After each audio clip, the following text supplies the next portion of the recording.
ያ ማለት አይ ባለፈውም ብሏል እኮ ለሙሽዬና ዛሬ ተናገረ እኮ ናንዬ። ሌላ ጊዜ ደግሞ ማሳያችኋለሁ ብሏል። ቆይ ሲሄዱ ቲክቶክ ላይ ታስታወሳችሁ? መጀመሪያ ከቡታጅራ ተጣልተው እንትን ይሄድ ወደ አዲስ አበባ ምናምን ልትመጣ ስትል በቲክቶክ ምን አሉ?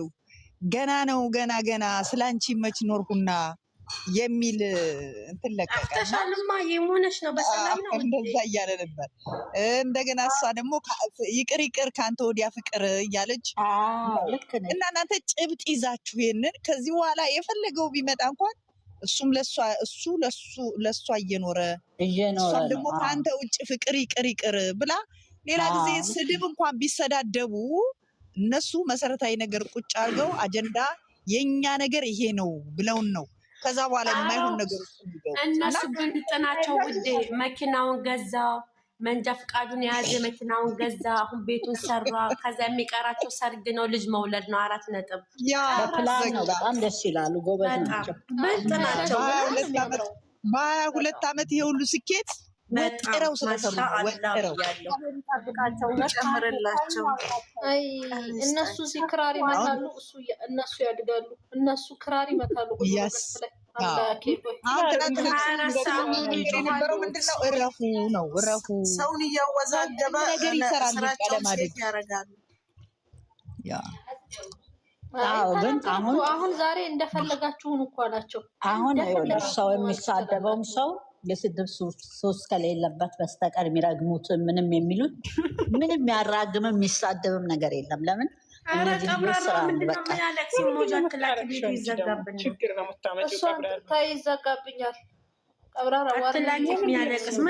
ምን የሚያስለቅሳለ? ፍቅረኛሽ ከደሽ እንደው ወይ ችግር ይኖርባል። አስረግዞ ጠፋ እንዴ? አቦ ደግሞ የልጁ ነገር ለኔ አይደለም ብያለሁ። ይሁን አይሆን ወደፊት የሚፈታ ነው። እሱ ይቅር፣ እሱ እኮ ያለፈ ነው አለ። ደግሞ ያለፈን ነገር እያመጣች እንለያይ ትለኛለች አለ። ኖ ናንዬ እዚህ ጋር ይኸውልሽ፣ እዚህ ጋር እየተናገረ ያለው ገስት ላይ ቁጭ ብለው ለሚያወሩት ነው። ቁጭ ብለው ለሚያወሩት ሰዎች ነው። ምንድነው ያለፈን ነገር እያመጣችሁ ዝም ብላችሁ ወደፊት እያመጣችሁ አትፈትፍቱ ነው ያለው። ፊት ለፊት ነው የተናገረው ዛሬ። ሲቀጥል ደግሞ እንደሃለ ናንዬ 1 ሳምንት ነበር የቀረኝ። ምን አለ ብጨርስ? ምን አለ ብጨርስ? ረበሻችሁ በጣም እሱ ላይ ገብቶኛል። ወጣጠሩት በቃ። ግን እውነቱን እኮ ነው ናንዬ እያመጡ እየተናገሩት ነበር። የሆነው ለምን አያስረዳትም? ለምን ቁጭ ብሎ አያስረዳትም? ለምንድን ነው ያለፈውን ማስረዳት እያሉ በጣም ይዘውት ነበረ። ዛሬ ምን ብላችሁ አትጨቅጭቁኝ አለ። ዛሬም እኮ እንደሚሰለች በእሱ አየሁት። ወይኔ ሳልችቶታል ስድብ ልጁ የእሱ አይደለም ከተባለ ችት አድርጊያለሁ ለምን አይልም? በእርግጥ ልጁ የኔ አይደለም ግን ደግሞ ተኝቻለሁ ብሎ ለምን አይነግራትም ይላሉ። እንዴት ነው እንደዚህ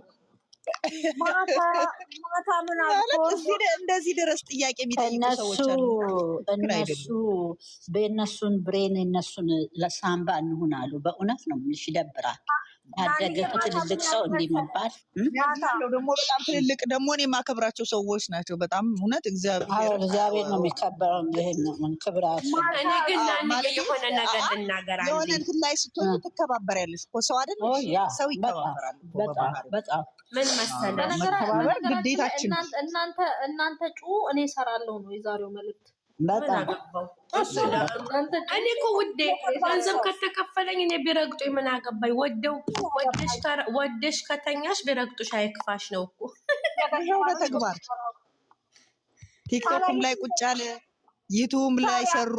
ይሄው ውጤቱ በቃ ውጤት ነው ዋናው። የትም ፍጩ ዱቄቱን አምጪና ፍቅረኛውን ኤርሜላን ይዞ መጣ እና ያንን ይዛ መጣች። ታዲያ ይስያ ሲበሻሸቁ አላያችሁም? ዛሬ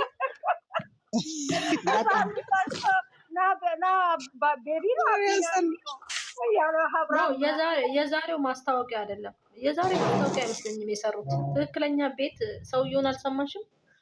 የዛሬው ኖርማል መኖሪያ ቤት ነው እየተሰራ ነው። ማስታወቂያ እኮ ሲሆን የተጨረሰ ነገር ቢሆን ነው። ምን አይነት ጭንቅላት ነው ያላቸው ግን እንደዚህ አይነት የሚያስቡ? ለምን ወደኋላ ሄደው አያስቡ? ለምን መሰለሽ ስታይ ለምን እንደሆነ ታውቃለህ? በአንድ ወር ውስጥ በ20 ቀን በአንድ ወር ውስጥ እኮ ቤት ተሰርቶ ያልቃል። ብር ካለው ይሄን ነው ምን ችግር አይ ከጀመረ እኮ ቆይቷል። ባለፈው ትዝ ሂድ እንጨርሳለን እኔ ጨርሳለሁ ብሏል እኮ አትቁ ሂድ አንተ ብሎታል። ሀብት እኔ ጨርሳለሁ የጀመርከውን ጉዳይ ምንም አያስፈልግ ሂድ ወደ አዲስ አበባ ብሎታል። የዛኔ አዎ እንዴ ብር ካለ ሁሉ ነገር ምክንያት ሁሉን ነገር እየገዛሽ ካቀረብሽ የማያልቅበት ምክንያት የለም።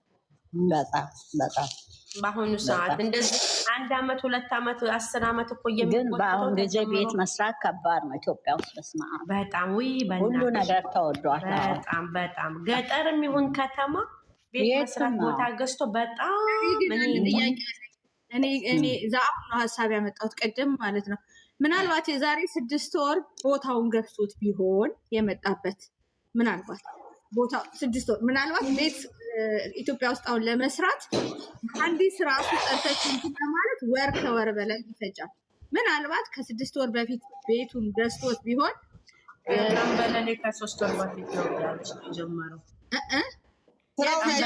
ነው ቤት ስትሰሪ እኮ በጣም አስቸጋሪ ነው ታውቂያለሽ። ኢትዮጵያ ውስጥ አሁን በጣም ለመሀንዲስ ለማሳየት ራሱ ከወር በላይ ነው። በጣም ምናልባት እዩ ደላላ ሆና ገብታ እንደሆነ ይጣን ጊዜ የመሬት ደላላ ሆና ገብታ እንደሆነ አዲስ አበባ ላይ ይችላል ነው አዲስ አበባ ላይ እና ክፍለ ከተማ ላይ ይለያያል ማለት አዲስ አበባ ላይ ውድ አሁን ላይ ክፍለ ሀገርም ራሱ አሁን ላይ እንደ ከተማ ኦቨር ሆኖ ሁሉ ነገር እሱን አላልኩሽም። ለእነሱ ቤት ገዝቶ መሬት ሄዶ ለመግዛት በ2 ቀን ውስጥ ሊያልቅ ይችላል። በዛ ላይ ቤተሰቦቹ እዛው ቅርብ ናቸው ደግሞ እዛውም ቅርብ በዛ ላይ ታዋቂ ናቸው። ገባሽ አይደለ? ታዋቂ ስለሆኑ የመጨረስ እንትን አላቸው። ሲቀጥል ደግሞ ይሄን ስራ የጀመረው መቼ ነው? ደብዳቤ ልጽፍ ምናምን አብረው የሄዱ ሰዓት ነው በቃ የተጀመረው። እኔ ግን ደስ እንዳላይ ታውቃላችሁ። ማንም ሰው ግን እኮ ሰውነቱ ከስቶ ነበር የእውነት ዛሃሩ ግን አይደል እንትን ሀብ እኮ ሰውነቱ ትንሽ ቀነስ በጣም ከስቷል ሀብ። እኔ ግን ልንገራችሁማ የታዘብኩት ነገር በእነሱ በምን ያስደሰተኝ በጣም ትልቅ ትምህርት ነው ብዬ አይምሮ የያዝኩት ነገር ቢሆን ምንድን እንደው ታውቃላችሁ? የትም ሀገር ሆኜ የትም ሀገር ዴልቶች ልትኖሪ ትችያለሽ፣ ልትሰሪ ትችያለሽ፣ ሀብታም ልትሆኚ ትችያለሽ። ግን ዞረሽ አገርሽ መቀመጫሽን ቤት መስራት የሚያህል ነገር የለም። አየሽ እነሱ አሁን የሚኖሩት አዲስ አበባ ነው። አዲስ አበባ ቤት ገዝተው መኖር ይችላሉ፣ አቅሙ ይኖራቸዋል።